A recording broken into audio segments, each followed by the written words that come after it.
안녕하세요. 오사카 옥수수 콘상입니다. 지금 왼쪽에 보이는 곳이 일본 경시청이고 정면으로 보이는 곳이 일본 텐노가 살고 있는 황과입니다. 1932년 1월 8일 아침, 두 개의 폭탄을 양복 주머니에 넣고 황과의 사쿠라다 문 밖 경시청 정문 앞에서 텐노가 지나가길 기다리는 사나이가 있었습니다. 요요기 연병장에서 거행한 신년 관병식에 참석했다가 돌아오는 텐노를 노렸던 것입니다.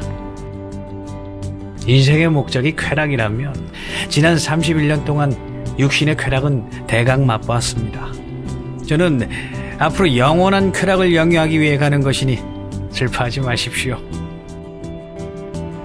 당시 경시청 정문 부근에서 청년 이봉창은 영원한 쾌락을 위한 두 발의 수류탄을 던지게 됩니다.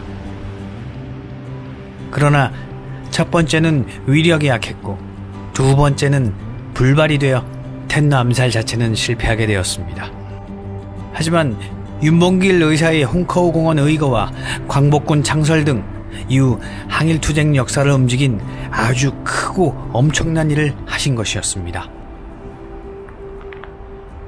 이봉창 의사는 그해 9월 16일에 비공개로 재판을 받고 9월 30일에 사형언도, 그 열흘 뒤인 10월 10일에 순국하시게 됩니다. 지금은 놀이터로밖에 보이지 않는 이곳이 바로 이봉창 의사가 순국하신 이치가야 형무소가 있었던 곳입니다.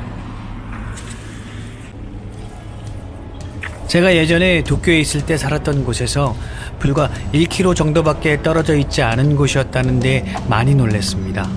더군다나 그 당시에 이 앞을 무수히 지나다녔었는데 이제야 알아보고 찾아보게 됐네요.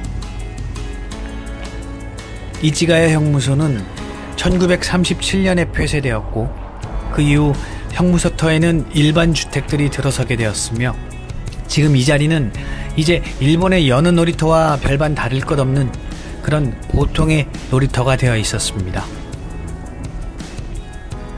놀이터를 가로질러 구석까지 가다 보면 작은 공터가 나오고 그 한 구석에서 드디어 오늘 답사의 목적지인 형사자 위령탑을 발견할 수 있었습니다.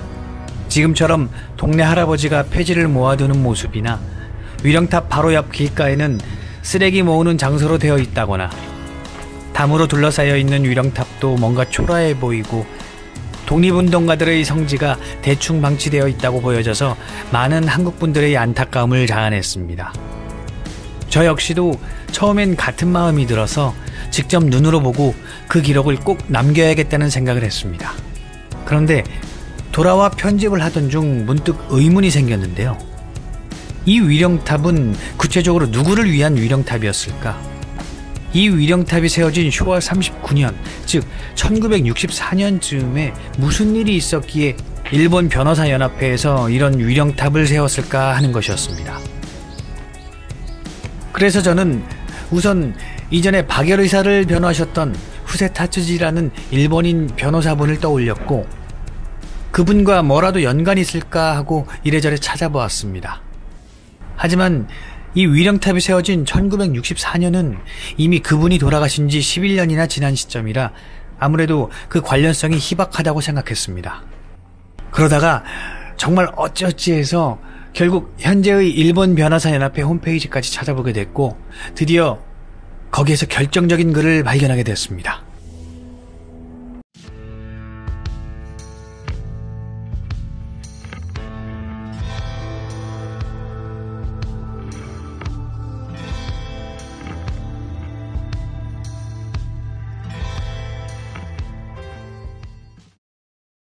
그렇습니다.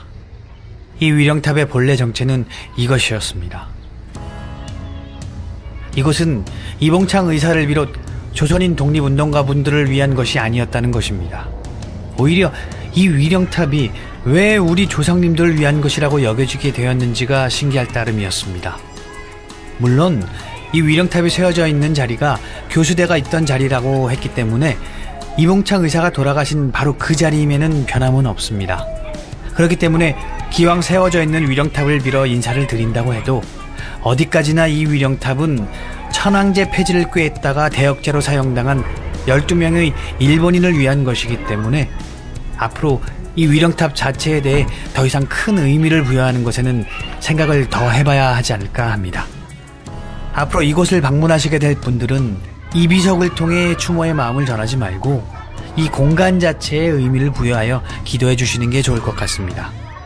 그리고 더 앞으로는 형장이었던 이 공토 공간을 우리도 보다 의미 있게 기릴 수 있도록 이곳에 이봉창 의사 순국 기념비를 세울 수 있는 날을 기대해보며 오늘은 이만 인사드리겠습니다.